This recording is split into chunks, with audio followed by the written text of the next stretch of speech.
걸어가다 나의 영혼 어두워졌네. 어느 것이 길인지 어느 것이 진리인지 아무것도 알 수 없었네.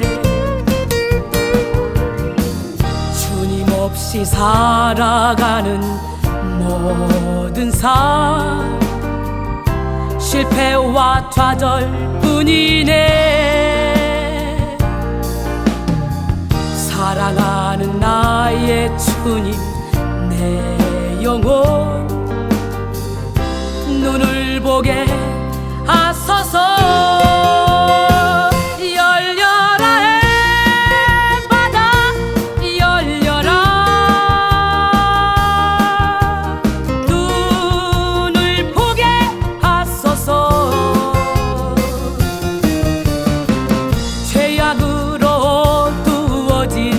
나의 영혼은 나의 눈을 보게 하소서. 이사야 40장 27절로 31절 말씀. 이사야 40장 27절로 31절 말씀. 야곱아 어찌하여 내가 말하며 이스라엘아 내가 이르기를 내 길은 여호와께 숨겨졌으며 내 송사는 내 하나님에게서 벗어난다 하느냐. 너는 알지 못하였느냐 듣지 못하였느냐. 영원하신 하나님 여호와 땅끝까지 창조하신 이는 피곤하지 않으시며 곤비하지 않으시며 명철이 한이 없으시며 피곤한 자에게는 능력을 주시며 무능한 자에게는 힘을 더하시나니 소년이라도 피곤하며 곤비하며 장정이라도 넘어지며 쓰러지되 오직 여호와를 앙망하는 자는 새 힘을 얻으니 독수리가 날개치며 올라감 같을 것이요 다른 박질하여도 곤비하지 아니하겠고 걸어가도 피곤하지 아니하리로다. 적은 능력을 가지고도 최선을 다했던 필라델피아 교회에게 하나님이 열린 문을 주셨습니다. 열면 닫을 자가 없고 닫으면 열 자가 없는 열린 문. 이순이에게 열린 문을 주실 수밖에 없겠죠. 새 힘을 주실 수밖에 없겠죠. 예, 다 죽어가도 겨서라도 여기 나오면 나올 때 달달달달 떨리지만 딱 나오는 순간 새 힘이 착 오는 거예요. 어때요? 제가 지금 새 힘이 넘치는 것 같죠? 예, 진짜 우리가 예수를 믿는다면 저 천국을 미리 재현해서 땡겨서 이 땅에서 누려야 되는 거예요.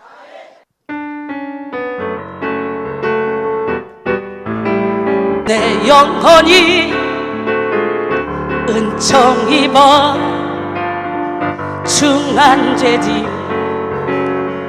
벗고 보니 슬픔 많은 이 세상도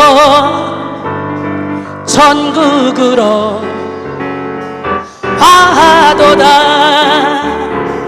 할렐루야 찬양하세. 내 모든 죄 사함받고 주 예수와 동행하니 그 어디나 하늘나라 주의 얼굴 뵙기 전에 멀리 뵈던 동시일시 하늘나라 내 맘속에 이루어지니 날로 날로 가깝도다. 할렐루야 찬양하세. 내 모든 죄 사함받고 주 예수와 동행하니 그 어디나 하늘나라 높은 산이 거친 둘이 정말이나 궁궐이나 내 주 예수 모신 곳이 그 어디나 하늘나라. 할렐루야 찬양하세. 내 모든 죄 사함받고 주 예수와 동행하니 그 어디나 하늘나라 할렐루야 할렐루야 찬양하세 내 모든 죄 사함받고 주 예수와 동행하니 그 어디나 하늘나라 주 예수와 동행하니 주 예수와 동행하니 그 어디나 하늘나라 요렇게 살아야 돼. 제가 그렇게 살고 있잖아요. 천국은 여기 있다 저기 있다가 아니고 바로 여러분의 마음속에 있대. 그리고 천국은 먹고 마시는 것이 아니라 성령 안에서 의와 평강과 희락이래. 여러분 마음속에 날마다 이렇게 기쁨이 넘쳐나기를 소원합니다. 현대인들의 특징 중 하나는 대체적으로 피곤하다는 거죠. 지쳐있다는 거예요. 무한 경쟁 사회에 살고 있는 현대인들은 각자의 삶 속에 자신이 세운 목표를 향해 경쟁하며 나아갑니다. 달려갑니다. 한마디로 현대인들은 피곤한 사람들이라고 말할 수 있죠. 유치원에서 돌아온 아이나 학교에서 돌아온 학생이나 하루 종일 집안일하는 엄마나 또 밖에서 일하고 돌아오는 아빠나 할 것 없이 모두가 동일하게 하는 말은 피곤하다, 지쳤다, 힘들다. 성도들도 마찬가지입니다. 주의 종의 길을 걷는 수많은 자들의 입에서도 피곤하다, 지친다, 개척은 힘들다, 주의 일은 고난이다. 아이고 저를 보세요. 주님의 일이 고난 가운데서 힘들게 합니까? 얼마든지 힘들다고 말할 수 있는 그런 조건이 다 갖춰져 있지만 주님이 함께 하시기 때문에 넘치는 기쁨으로 인하여 그 고난도 능히 이길 수 있고 뚫고 갈 수가 있다는 거예요. 이야, 제가 사역 20년 동안 하루도 안 빠지고 매일 이렇게 장문의 설교를 하면서 생명을 걸고 영혼을 살리면서 결국은 나중에는 체력을 다 써서 살이 덜덜덜 떨릴 때까지 체력을 썼습니다. 그러나 내 마음은 항상 기뻤습니다.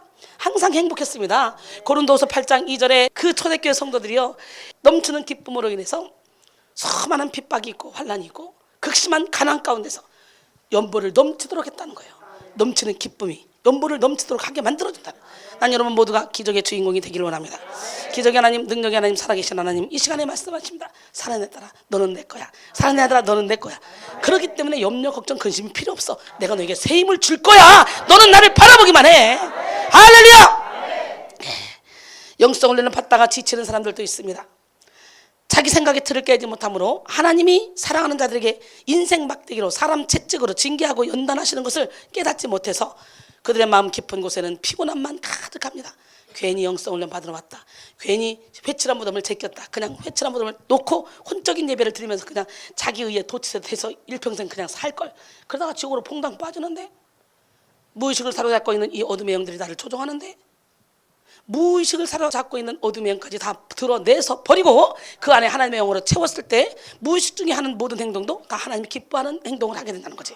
왜 우리는 이토록 피곤할까요? 사람들은 말합니다. 아유 정말 인생 살기 힘들어. 진짜 내 뜻대로 안 돼. 내가 수많은 그런 계획을 짜놓고 그 계획에 맞춰 살아보려고 몸부림쳤지만 안 되더라고.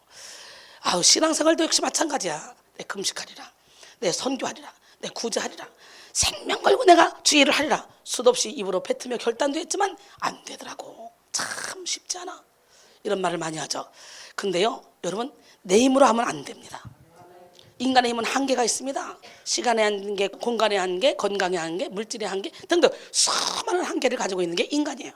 그러나 우리 하나님이 함께 하시기만 하면 우리는 한계를 뛰어넘는 삶을 살아요. 야, 푸시킨의 시처럼 삶이 우리를 속이는 것 같이 느껴진다 할지라도 우리는요 예수님을 의지함으로 여호와를 앙망함으로 새 힘으로 더 달려가야 됩니다. 삶이 우리를 속이는 것 같은 그런 고난과 시련과 그 환경을 만날 때 우리 많이 있죠. 그때도 주님 안에 있는 자는 결코 그 환경에 무너지지 않습니다. 인간은 누구나 할 것 없이 핑크빛 미래를 꿈꾸며 살아가죠. 그러나 생각처럼 인생이 우리 마음 먹은 대로 순탄히 흘러가지는 않습니다. 시간이 흐르고 나이가 들면 들수록 사람들은 어릴 때 품어왔던 꿈과는 완전히 다른 현실의 벽 앞에 주저앉아 꿈과는 상관없는 삶을 살아갑니다. 그리고 점점 그들의 영혼과 이 삶은 피곤함으로 지쳐 힘을 잃어가죠. 오늘 본문은 본래 이스라엘 민족이 멀리 바벨론에서 포로 생활을 하고 있을 때 하나님이 이사야를 통해서 주신 말씀이에요. 사실 이스라엘 민족은 그들이 범한 죄 때문에 바벨론에 포로가 되어 가게 됐어요. 그리고 세월이 흘렀습니다. 40년, 50년, 60년, 70년이 가까이 되었지만 아직도 포로 생활에서 해방될 희망은 거의 보이지 않았어요. 그래서 그들 가운데 낙심하고 실망하는 사람들이 점점 많아지게 되었습니다. 이때 하나님은 선지자 이사야를 통해 말씀하고 계신 거예요. 오늘 본문이, 우리는 어려운 일을 당했을 때 낙심하거나 절망하거나 두려워하지 말아야 됩니다. 실망하고 포기하고 좌절하기 쉽죠. 그런데 우리 주님은 말씀하십니다. 네 세상이 끝났다고 생각하니? 하늘 위에 하늘을 봐. 여러분, 내 인생 끝났다고 생각할 때, 내가 절벽에 벼랑 끝에 서 있다고 생각할 때 믿을 대상은 오직 하나님밖에 없겠죠. 그래서 하나님이 우리 자신의 모든 믿는 것을 다 내려놓게 하려고 우리 인생을 저절하게 벼랑 끝에 세워놓을 수가 있다는 거예요. 오죽하면 사도 바울이 고백하잖아요. 하나님 사도인 우리를 죽이기로 작정된 자처럼 우리를 저 끄트머리에 뒀다. 그래서 천사와 사람들에게 구경거리가 되게 했다. 고린도전서 4장 9절에 그렇게 말씀하시잖아요. 내 세상이 끝났을 때 두려움과 어둠, 이유 모를 답답함이 내 생명을 짓누를 그때 포기하고 싶어질 때 외로움과 아픔들로 썩어가는 세상 속에 무기력히 내가 던져질 때 위를 봐, 하늘을 바라봐. 너의 삶은 끝이 아니야. 아름다운 삶이 있어. 너의 삶을 포기하지 마. 하늘 위에 하늘을 바라봐. 주님께서 함께 하시는 참 의미의 세상을 봐. 너의 눈물 닦으시고 용서하는 예수를 봐. 마음은 영혼의 창이요, 사람의 눈은 마음의 창이야. 그런데 눈과 눈을 마주칠 때 여기서 기름 부음이 임하는 거야. 그래서 여러분을 묶고 있는 어둠의 영이 있다면 떠나가고, 또 여러분에게 성령이 충만하다면 제 안에 성령님과 여러분의 성령님의 맞불 붙어서 더 큰 능력이 임하고. 기적의 하나님은 살아계십니다. 그 하나님은 누구 하나님? 진짜 어제나 오늘 영원토록 동일하신 하나님. 바벨론 포로로 있는 그들에게 오늘 여호와를 앙망하는 자에게는 새 힘을 주겠다는 거지. 여기서 앙망한다라는 말은 의지한다는 뜻이 있죠. 어려울 때일수록 자기를 의지하지 말고, 또 자기 지혜를 의지하지 말고, 또 사람도 의지하지 말고, 자기 지식도 의지하지 말고, 자기 힘도 의지하지 말고, 자기 재물도 의지하지 말고, 자기 환경도 의지하지 말고, 오직 하나님만을 의지하라는 말씀이에요. 또한 하나님은 에레미야를 통해서도 말씀하시죠. 너희를 향한 나의 생각을 내가 아나니 평안이요 재앙이 아니라 너에게 미래와 소망을 주려 함이라. 이것이 이 바벨론 포로로 가 있는 이스라엘 백성들, 전혀 소망이 없어 보이는 그들에게 이사야를 통해서 말씀하신 것만 아니라 에레미야를 통해서도 말씀하시는 거예요. 포로로 가서 정말 소망이 보이지 않아요. 그런데 그런 백성들을 향해서 주님은 이렇게 선포하고 계셔요. 그러기에 여호와를 앙망하기만 하면 여러분의 어떤 상황 가운데 처해 있다 할지라도 하나님은 내가 하늘에 올라갈지라도 거기서 내가 함께 할 것이고, 음부의 내 자리를 펼지라도 거기서도 함께 할 것이며, 내가 새벽 날개를 펴고 저 바다 끝에 가고 한다 할지라도 거기서도 내가 너와 함께 하리라 말씀하시다. 할렐루야. 기적의 하나님은 살아계십니다. 이렇게 말씀하시면서 너희가 내게 부르짖으며 내게 와서 기도하면 내가 너희의 기도를 들을 것이요, 너희가 온 마음으로 나를 구하면 나를 찾을 것이요 나를 만나리라. 에레미야 29장 10절로 12절 이렇게 말씀하시는 거예요. 또 사도 바울은 이렇게 말하죠. 형제들아, 우리가 아시아에서 당할 환난을 너희가 모르기를 원하지 아니하노니 힘에 겹도록 심한 고난을 당하여 살 소망까지 끊어지고 우리는 마치 우리 자신이 사형 선고를 받은 줄 알았으니 이는 우리로 자기를 의지하지 말고 오직 죽은 자를 다시 살리시는 하나님만 의지하게 하려 하심이라. 고린도서 1장 8절로 9절 이렇게 말씀하시죠. 여러분, 잠깐 있다 없어지는 안개 같은 인생이나 세상도 의지하지 말고, 또 시간이 가면 늙어질 수밖에 없는 청춘도 의지하지 말고, 어제나 오늘이나 영원토록 변함없는 주님만 의지하라는 말씀이에요. 요한일서 2장 15절로 17절 보니까 이 세상에 있는 것들을 사랑하지 말라. 누구든지 세상을 사랑하면 아버지의 사랑이 그 안에 있지 아니하네. 이는 세상에 있는 모든 것이 육신의 정욕과 안목의 정욕과 이생의 자랑이니 다 아버지께로부터 온 것이 아니오 세상으로부터 온 것이라.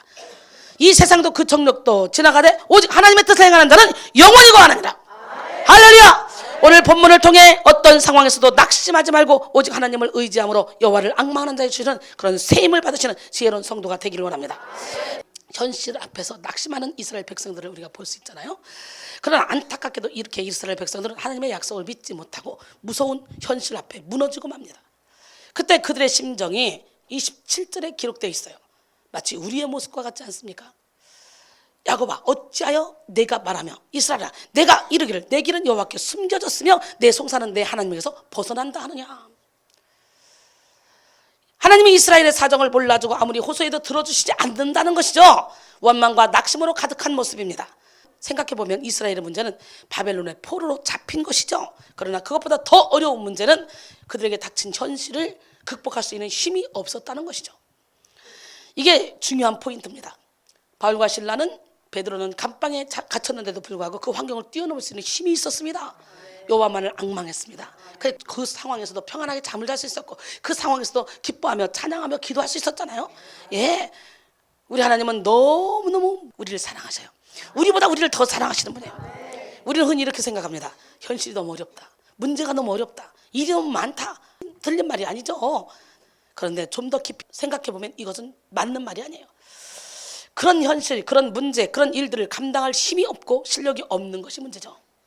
아무리 문제가 많고 크다 해도 그 문제를 해결할 힘이 있으면 그 문제는 아무런 문제가 되지 않습니다. 문제보다 더 큰 문제의 해결자 주님은 말씀으로 우리 안에 계십니다. 그 주님을 의지하기만 하면 우리는 어떤 문제도 다 쉽게 해결받을 수 있습니다. 요한일서 4장 4절 5장 4절에 보니까 자녀들아 너희는 하나님께 속하였고 또 그들을 이겼나니 이는 너희 안에 계시니까 세상에 있는 자보다 크심이라. 무릇 하나님께로부터 난 자마다 세상을 이기느니라. 세상을 이기는 승리는 이것이니 우리의 믿음이니라. 우리 주님은 너희가 나를 믿었으니 세상에서 환난이 없을 거야 그렇게 말하지 않습니다. 오히려 너희가 나를 믿었으므로 세상이 너희를 미워할 것이다 이렇게 말합니다. 요한복음 15장 18절로 19절. 예, 그러면서 요한복음 16장 33절에 보니까 이것을 너희에게 이르는 것은 너희로 내 안에서 평안을 누리게 하려 함이라.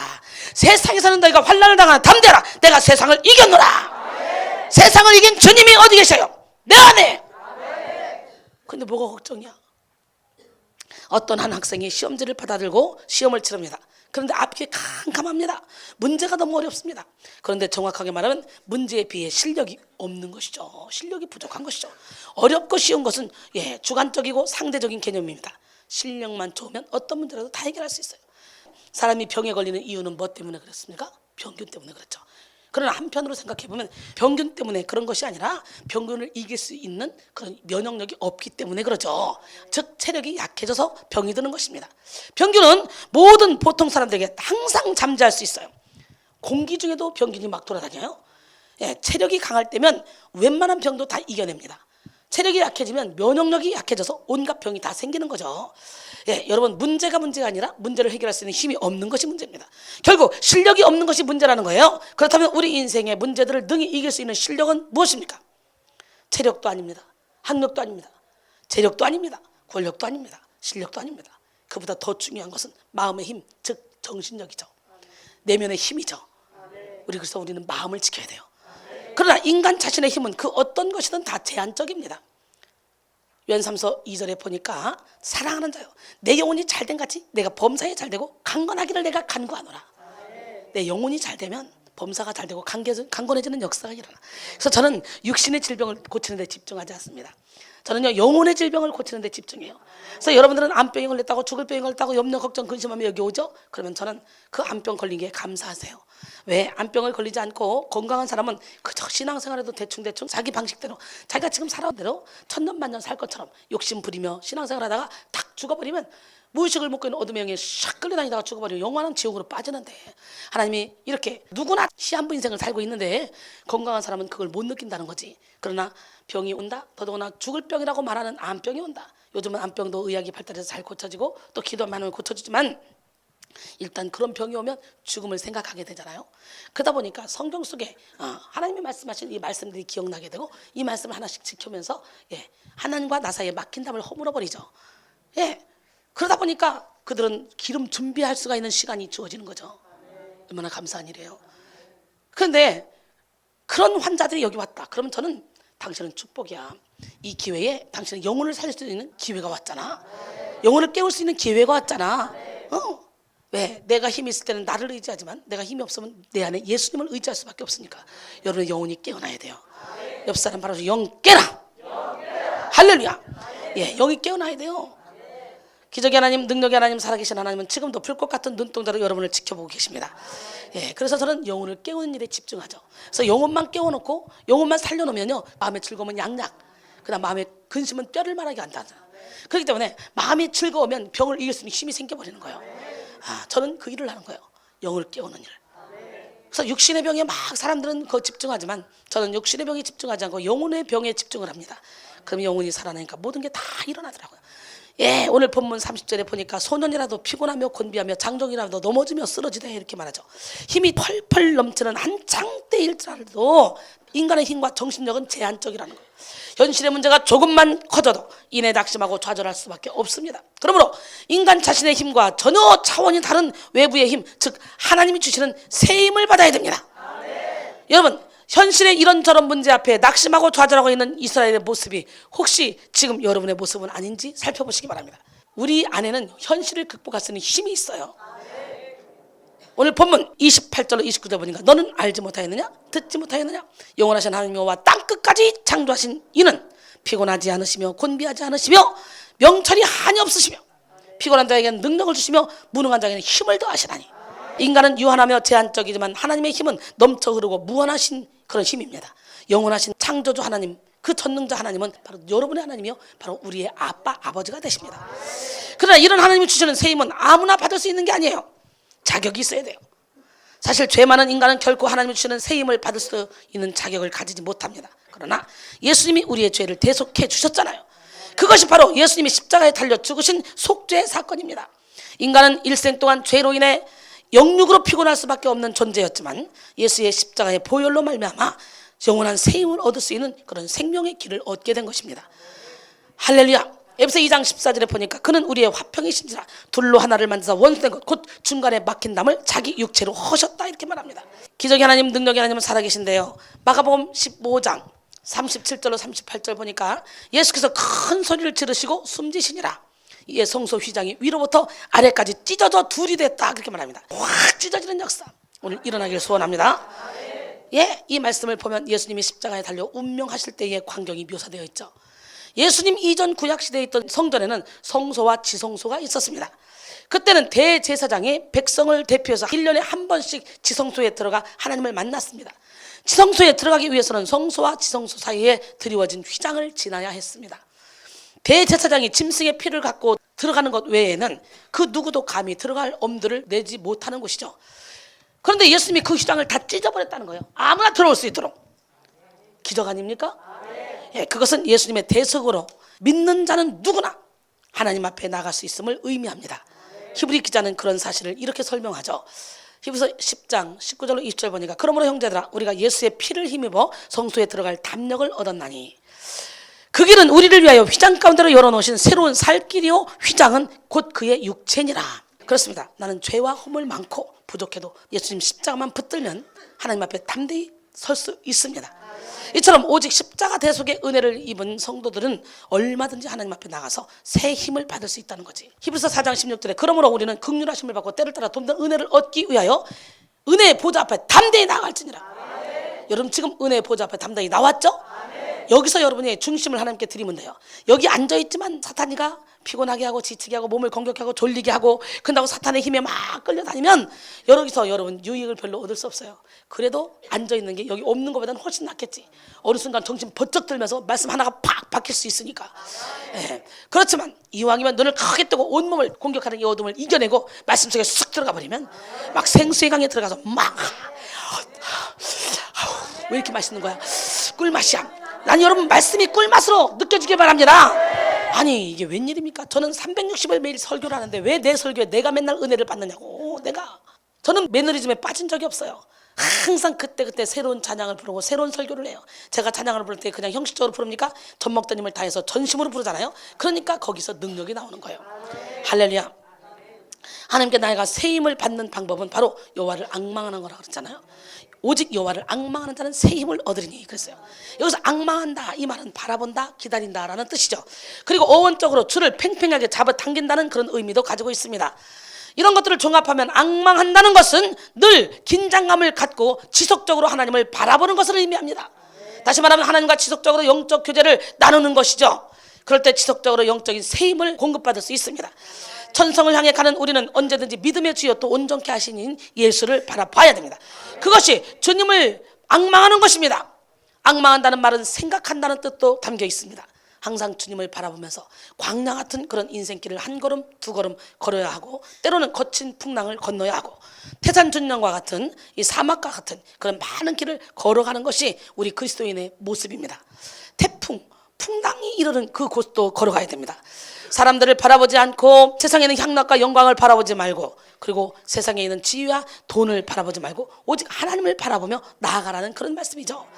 마치 식물이 언제나 위를 향해서 올라가는 것처럼, 꽃이 언제나 태양을 향해서 뻗어 올라가는 것처럼 우리의 심령이 언제든지 하나님을 향해서 자라 올라가고, 할렐루야, 이야, 꽃 피우는 심령이 되라는 것이죠. 불길이 언제든지 위를 향해서 타오르는 것처럼 우리의 심령이 언제든지 하나님을 향해서 타올라가는 그런 생활을 하라는 것이죠. 제가 그렇게 살고 있잖아요. 먹든지 마시든지 무엇을 하든지 다 하나님의 영광을 위해서 살고 있어요. 고린도전서 10장 31절 말씀이죠. 이렇게 언제든지 영혼의 방향을 위로 향하고 하나님을 생각하고 하나님을 묵상하고 하나님을 즐거워하는 데 살아가라는 것입니다. 이것이 주님을 앙망하는 사람들의 모습이죠. 그러기에 주님을 앙망하는 사람은 언제나 하나님께 기도합니다. 기도를 통해 모든 죄를 하나님께 고백합니다. 또한 기도를 통해 하나님께 감사드리게 됩니다. 하나님께 모든 사정을 아뢰고 하나님과 교통 교제하는 그런 생활을 하게 되는 것이죠. 그러므로 신약 성경에 있는 말로 바꾸어 말한다면, 하나님을 앙망한다는 말은 믿음의 주요 또 온전케 하는 인 예수를 바라보고 주님을 생각하며 주님을 항상 앙망하면서, 주님을 바라보면서 주님과 교통 교제하는 그런 생활을 하라는 말씀이죠. 히브리서 12장 2절에 믿음의 주여 또 온전케 하시는 이 예수를 바라보자. 그는 그 앞에 있는 즐거움을 위하여 십자가를 참으사 부끄러움을 개의치 아니하시더니 하나님 보좌 우편에 앉으셨느니라 그랬어요. 여호와를 앙망한 자들에게 약속하신 축복이 있습니다. 날마다 주님을 앙망하고 묵상하며 바른 관계 속에서 살아가는 사람에게 하나님은 축복을 약속하셨어요. 주님을 앙망하는 자는 피곤하지 않고 곤비하지 않게 하십니다. 우리 인생은 세상을 살아가는 동안 여러 가지 이유로 항상 피곤함을 느끼죠. 그럴 때 사람들은 나름대로 피곤을 푸는 방법들을 가지고 있습니다. 어떤 사람들은 친구들과 수다를 떨기도 하고요, 운동을 하거나 잠을 자거나 사우나를 하거나 등산을 하거나 노래방을 가는 등 각자 피곤함을, 스트레스를 푸는 방법을 가집니다. 그러나 인생의 삶 자체가 주는 본질적인 피곤은 그 어떤 방법으로도 풀 수가 없습니다. 따라서 이 시간 하나님의 말씀, 이 말씀을 통해 우리의 본질적 피곤을 푸는 성도들이 되기를 소원합니다. 인생의 본질적 피곤을 푸는 방법은 한마디로 하나님을 앙망하는 것입니다. 고린도서 4장 8절로 10절, 우리가 사방으로 우겨쌈을 당해도 쌓이지 아니하며 답답한 일을 당하여도 낙심하지 아니하며 박해를 받아도 버림받지 아니하며 거꾸로짐을 당하여도 망하지 아니하고, 우리가 항상 예수의 죽음을 우리 몸에 짊어지면 예수의 생명이 또한 우리 몸에 나타나게 하려 함이라. 여호와를 앙망하면 강같은 평화가 임합니다. 바다 같은 사랑이 임합니다. 넘치는 샘솟는 기쁨이 임합니다. 여러분의 영혼이 주를 찬양하기를 원합니다. 영이 깨어나는 시간이 되기를 원합니다. 하나님은 자기를 앙망하는 자에게는 어떤 피곤을 느낀다 할지라도 그 피곤에서 벗어나게 하고 새 힘을 주시는 거예요. 그가 느끼는 피곤이 실패가 주는 것이든 질병이 주는 피곤이든 여러 가지 인생의 무거운 짐이 주는 피곤이든 물질이 주는 피곤이든 인간관계가 주는 피곤이든 각종 중독이 주는 피곤이든 간에 반드시 그 피곤에서 건져주시고 새 힘을 주시겠다는 것이죠. 하나님은 못 고칠 병이 없습니다. 못 하실 일이 없습니다. 그러기에 전지전능하신 하나님께 우리는 모든 수고하고 무거운 짐을 맡겨드려야 돼요.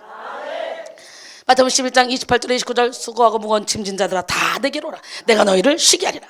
나는 마음이 온유하고 겸손하니 나의 멍에를 메고 내게 배우라. 그리하면 너희 마음이 쉼을 얻으리니. 예수님은 우리에게 쉼을 약속하셨습니다. 특히 마음의 쉼을 주시겠다고 약속하셨습니다. 현대인들은 특히 스트레스를 많이 받으며 마음이 피곤하고 지쳐 있습니다. 그래서 조금만 움직여서 일을 해도 피곤해서 어쩔 줄 모릅니다. 작은 어려움에도 쉽게 낙심하며 주저앉습니다. 그러나 이럴 때 주님을 바라보면 새 힘을 주십니다. 마음이 문제예요. 마음이. 성경 속에서 여호와를 앙망하여 새 힘을 받았던 한 사람을 소개해 본다면 우리는 엘리야를 볼 수 있죠. 엘리야는 갈멜산에서 홀로 아세라 선지자 400명, 바알 선지자 450명을 모았어요. 그리고 바알 선지자 450명과 대결을 했습니다. 결국은 엘리야가 이겼습니다. 우상숭배로 혼탁해진 이스라엘에 엘리야는 담대하게 공개적으로 자기가 믿는 신에게 기도하여 하늘에서 불이 내리게 하면 그의 하나님이 참신이니 맞대결을 하여 진위를 가리자고 도전했습니다. 하나님이 엘리야의 기도를 들으시고 그가 드린 제물을 연락하시며 불을 내려주셨잖아요. 그래서 엘리야가 바알 선지자를 잡되 그들 중 하나도 도망하지 못하게 하라 하며 곧 잡은지라 엘리야가 그들을 기손 시내로 데려다가 거기서 다 죽였어요. 그런데 이렇게 놀라운 승리를 거둔 엘리야는 아하방의 아내 작은 이세벨이 내가 믿는 그 귀한 분들을 죽였어? 너도 저 사람들처럼 될 거야. 그러면서 협박을 하니까 놀라가지고 광야길로 막 도망가다가 로뎀나무의 그늘에 숨어서 죽기를 구하죠. 야, 이 얼마나 기가 막힌 일입니까? 그러게 우리는 성공 후에 더 겸손하고 더 근신하게 기도해요. 섰다 생각할 때 넘어질까 조심해야 돼요. 두려움이 찾아오면 이렇게 엘리야처럼요 아무것도 아닌 일에 생명을 걸게 되기 때문에 우리는 예수 이름으로 두려움을 몰아내야 돼요.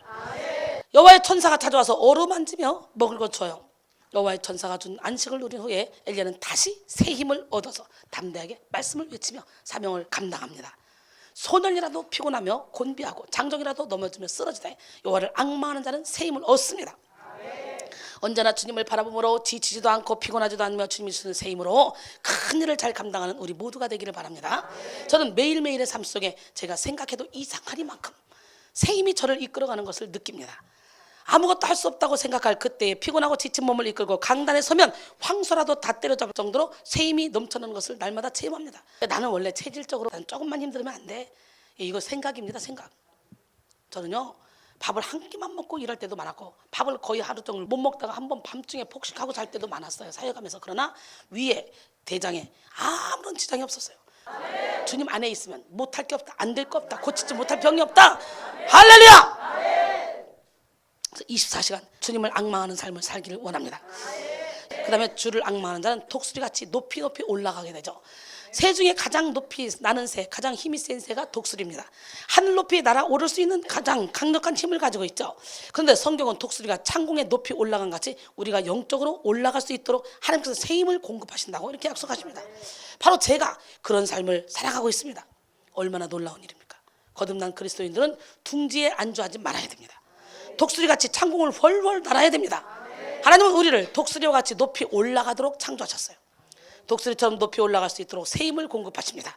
우리가 믿음으로 하나님을 바라보는 한 계속 성장해서 높이 높이 올라갈 수 있을 줄 믿습니다. 그렇지만 많은 그리스도인들이요 높이 올라가기를 포기하고 둥지에 그냥 안주해버립니다. 우리가 세상을 살아가다 보면 모든 면에 어느 정도 성장을 하고 나면 난 여기서 멈춰야 돼. 이제 그만해도 돼. 이렇게 유혹이 찾아옵니다. 더더구나 신앙생활도 마찬가지입니다. 이 어둠의 영들이 야 이제 여기서 멈춰라. 넌 많이 했잖냐? 그동안 힘들었잖아. 이제 쉬어라. 정착해라. 만족해라. 이렇게 유혹을 합니다. 그만큼 헌신했으면 이제 좀 쉬어도 되지 않겠냐? 그만큼 헌금했으면 이제 좀 안 해도 돼. 야 그만큼 전도했으면 이제 좀 푹 쉬면서 몸 관리하면서 헬스클럽 다니면서 좀 놀아. 그러나 이것은 사탄의 유혹이기 때문에 안주하지 말고 언제나 도전 정신을 가지고 하나님이 주시는 새 힘을 얻어서 높이 높이 날아 올라가야 됩니다. 하나님은요 과거에 네가 이렇게 했구나 저렇게 했구나 이거 보시는 게 아니라 현재를 보시는 현재. 그래서 우리는 매일매일 현재 속에 살아가는 거예요. 매일매일. 응? 매일매일. 그래서 내가 과거에 잘했으면 현재 시간이 가면 갈수록 더 잘해야 되겠지. 누구도 알 수 없고 느낄 수 없는 새 힘. 그 새 힘을 느끼고 진리 안에 자유 가운데 거하는 우리 모두가 되기를 원해요. 누가복음 9장 62절에 예수께서 이르시되 손에 쟁기를 잡고 뒤를 돌아보는 자는 하나님 나라에 합당하지 아니하니라. 등산을 하다 보면 곳곳에 쉬는 장소가 있습니다. 참 저는 바다를 좋아해요. 이유는 뭐냐? 올라가는 거 힘들어서. 다른 게 아니에요. 여러분 산이 얼마나 좋습니까? 근데 저는 바다를 훨씬 더 좋아해요. 다른 거 없어요. 저를 갖다 산 꼭대기에다 올려두면 저는 산을 제일 좋아할 거예요. 올라가는 것 자체가 힘들어서. 그래서 올라가다 보면 항상 나는 중간에 앉아서 갔다 와. 난 다리 없어 못 가. 그러면서 끝까지 잘 안 올라가요. 그래서 내가 속리산은 끝까지 올라가 봤고 설악산은 흔들바위까지 올라가 봤나? 제법 올라갔지요. 등산하다 보면 곳곳에 쉬는 장소가 있습니다. 사람들은 등산을 한 중에 그곳에서 휴식을 취하고 새 힘을 얻습니다. 그리고는 정상을 향해 다시 올라가죠. 그러나 어떤 사람들은 저처럼 휴식을 하다가 포기합니다. 다른 사람들이 계속 올라가는 동안 자신은 편안하게 주저앉아 기다리는 거죠. 그리고 그거로 만족합니다. 올라온 만큼에 만족하고 둥지에 정착해버리는 것이죠. 우리도 이 사람들처럼 정상에 오르는 것이 너무 힘들고 그에 반해 대가는 너무 작다고 생각할 수 있습니다. 그리고 앉아서 다른 사람이 계속 산에 오르는 것을 지켜보고만 있을 수도 있습니다. 많은 사람들이 독수리처럼 높이 올라가는 것보다 참새의 둥지에 그저 안주하고 있는 것을 즐기죠. 게으르기 때문이죠. 그러나 높이 올라가면 시야가 넓게 열립니다. 아래쪽에 머물러 있을 때는 보지 못했던 새로운 세계가 눈앞에 활짝 펼쳐집니다. 아름다운 경치가 눈앞에 활짝 펼쳐집니다. 아주 멀리까지 잘 보입니다. 아래에서는 그렇게 크게 보였던 것들이 아주 작게만 보입니다. 자질구레한 것들은 보이지도 않습니다. 상쾌하고 기분이 좋을 수밖에 없습니다. 비행기를 타고 올라가면 세상이 더 새롭게 보입니다. 구름까지도 잘 보입니다. 온 세상이 다 발 밑바닥에 있습니다. 낮은 곳에 늘 머물러 있는 사람은 좁은 시야로 세상을 보기에 생각이 좁지만, 이렇게 독수리처럼 높이 올라가는 사람은 넓은 시야를 가지고 세상을 바라봅니다.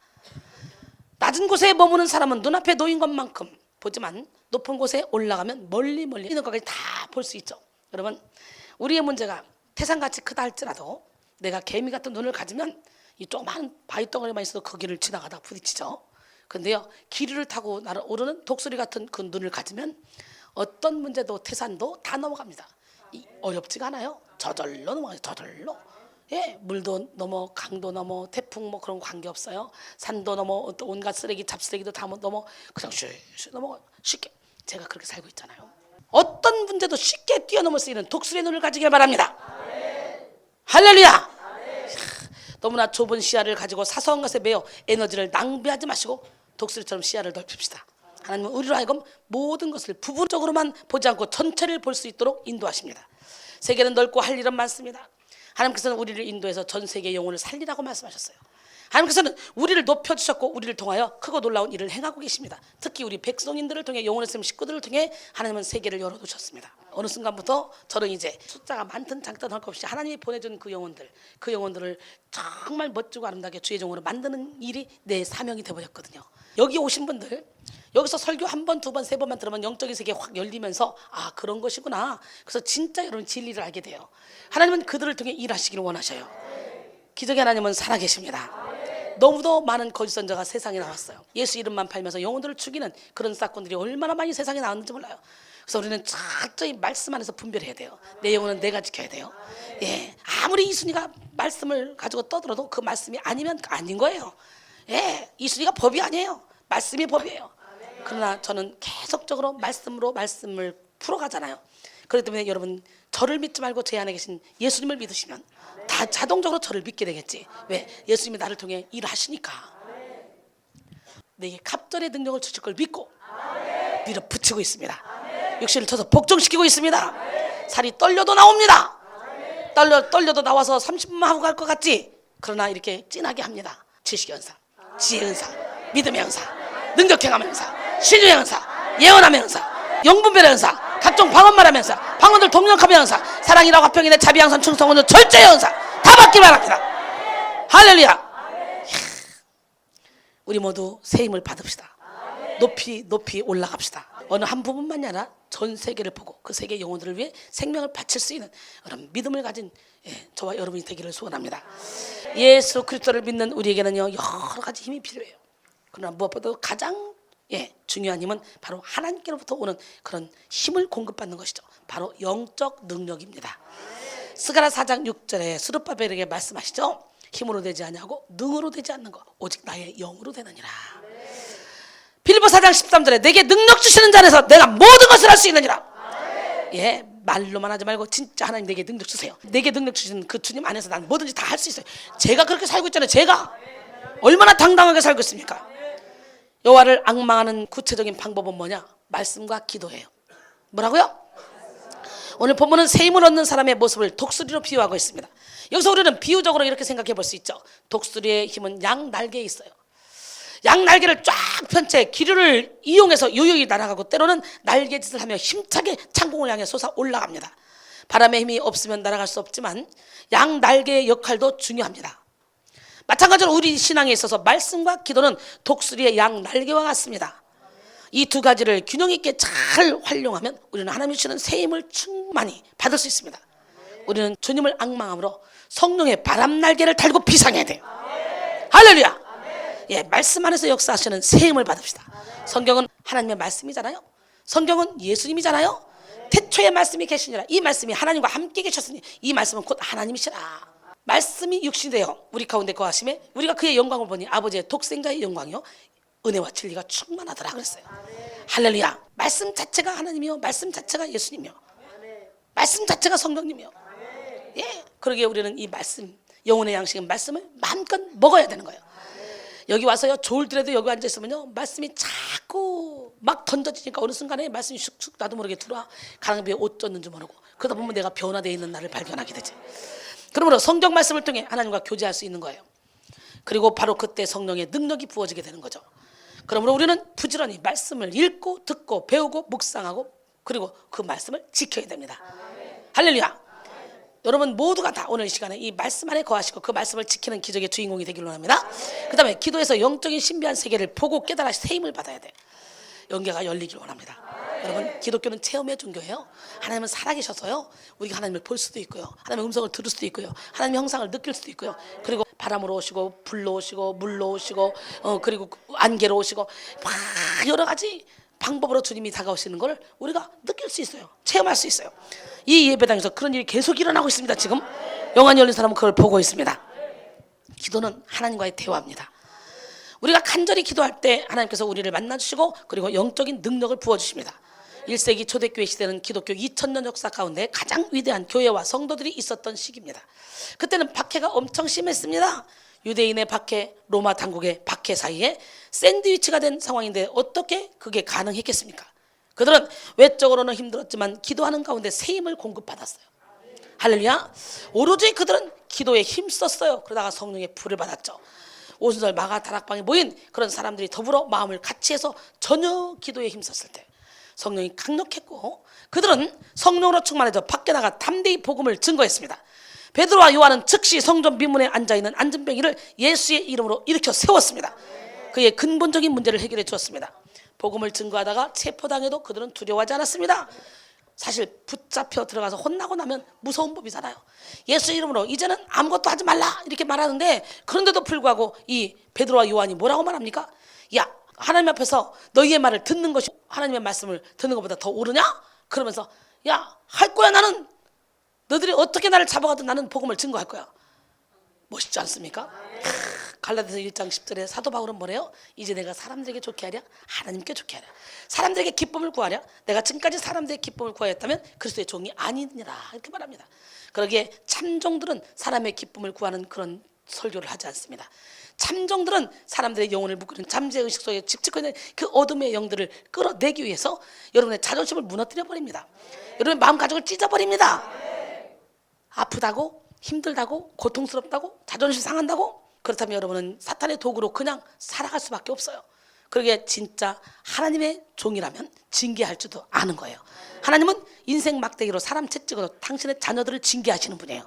하나님이 사랑하는 자를 징계하시는 거예요. 징계가 당시에는 즐거워 보이지 않고 슬퍼 보이나 후에 그로 말미암아 연단받은 자들은 의와 평강의 열매를 맺는다 그랬어요. 난 여러분 모두가 다 열매 맺는 삶을 살기를 바랍니다. 나는 삶이 기뻐요. 옆 사람아 당신도 삶이 기쁩니까? 그랬더니 뭐래요? 기쁘긴 뭘 기뻐. 아이고 죽지 못해 사는 거야. 여기도 봐도 왼수 저거 봐도 왼수 저거 봐도 왼수 저거 보면 평생 왼수. 아우 징그라. 그런 사람 있지 않습니까? 여러분 기도 외에는 이런 종류가 나갈 수 없어. 마가복음 9장 29절에 기도하면 하나님의 능력이 나타나. 귀신 떠나가고 질병이 떠나가고 문제가 해결되고 기적이 나타나. 기도는 영혼의 호흡입니다. 기도할 때 우리 하나님이 우리 안에서 일하기 시작합니다. 내 생각이 무너질 때까지 죽을 때까지 해야 되는 거예요. 우리 죽읍시다. 깨집시다. 부서집시다. 할렐루야. 우리가 기도할 때 하나님 우리 안에서 일하기 시작합니다. 기도할 때 성령께서 우리에게 각종 은사를 주십니다. 세상을 이길 수 있는 힘을 주십니다. 그러므로 우리는 이 모든 영적인 교제를 통해 하나님을 앙망하며 성령이 부어주시는 새 힘을 받아서 날마다 승리해야 합니다. 주를 앙망하는 자에게 주시는 새 힘을 받은 자는 연속적인 승리의 삶을 살아갑니다. 제가 그렇게 살고 있잖아요. 여러분 제가 저와의 자아와의 싸움으로 힘들어하는 거 봤어요? 내가 내 안에 있는 어둠 때문에 힘들어하는 거 봤어요? 저는요 하나님께 탁 붙들림 받고 난 이후부터 영적인 스승도 없고 멘토도 없고 은혜 받으러 다녀본 적도 없고 그저 혼자 사역하다가 하나님 이건 어떡하지 이렇게 해라, 하나님 이건 어떡하지 이렇게 해라. 근데 그 사역도 하나님이 미국에다 똑 떨어뜨려 놓고 거기서부터 이 사역을 시작해. 그리고 막 사람들이 죽어가지고 나자빠지든지 미쳐가지고 발발 뛰고 다니든지 막 여기저기 달려다니든지 별의별 희한한 사람들이 다 있더라고. 그런 사람들을 다 붙잡아다 정리를 딱딱 해주는데 이건 왜 그러죠? 이건 왜 그러는 거예요? 죄가 살아나서 그런 거야. 널통에 빛이 들어가니까 어둠이 올라가 죄가 나가는 과정이야. 춤을 추다가요 결박이 풀어지고요. 오늘 밤에 한번 춰볼까? 하나님은 살아계신데 우리의 영혼 가운데 새 힘, 영적인 능력이 부어지면 우리의 삶은 전혀 피곤하거나 지치지 않아요. 아름다운 승리의 삶이 연속적으로 펼쳐져요. 제가 그렇게 살고 있잖아. 제가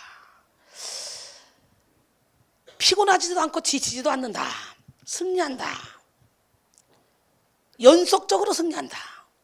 새 힘을 받으면 현실의 어려움을 넉넉히 극복하고 승리한다. 환난을 이기고 어떤 어려움도 견뎌낸다. 오늘 본문 말씀은 그런 말씀이에요. 사실은 로마서 8장 35절 이하에 보니까 누가 우리를 그리스도의 사랑에서 끊으리요? 환난이나 공고나 박해나 기근이나 적신이나 위험이나 칼이나 사망이나 생명이나 천사들이나 권세자들이나 현재일이나 장래일이나 능력이나 높음이나 깊음이나 다른 어떤 피조물도 우리를 그리스도 예수 안에 있는 하나님의 사랑 안에서 끊을 수 없다는 거예요. 할렐루야.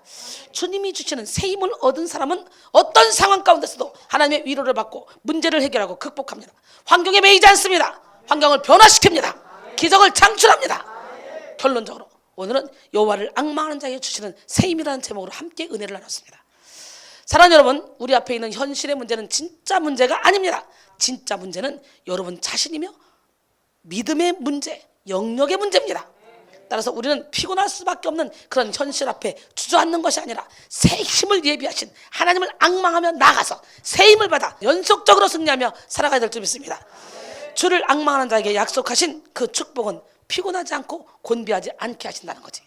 독수리가 날개치며 오름같이 올라가게 하신다는 거지. 여호와의 새 힘을 얻는 구체적인 방법이 말씀과 기도, 양날개를 준비하는 거라 그랬어요. 새 힘을 얻은 자는 날마다 연속적인 승리의 삶을 살게 된다 그랬어요. 이것이 바로 진리 안에 자유 가운데 거하는 삶이죠. 세상 그 어디에서도 얻을 수 없는 새 힘, 나에게 얻을 수 없는 그 새 힘, 새 능력, 그 어떤 환경도 이길 수 있는 그런 새 힘, 세상이 알 수 없는 힘, 그 모든 것을 품고 모든 것을 안고 모든 것을 할 수 있는 그 새 힘, 오늘 이 시간에 하나님이 반드시 여러분에게 주실 줄 믿습니다. 힘이 온다, 온다, 온다. 하나님이 주시는 새 힘을 얻으시고 날마다 승리하는 우리 모두가 되셔서 하나님이 예비하신 수많은 영혼을 주님 품으로 인도하는 기적의 주인공이 됩시다. 옆 사람 편에 서고 기적의 하나님은 당신 편입니다. 하나님은 살아계십니다. 나에겐 알 수 없는 힘 어디서 생겨나는지 지금도 알 수 없는 강하고 담대한 힘 언제 어디서든 쓰러진다 하여도 주님의 도움 때문에 일어설 수 있어요.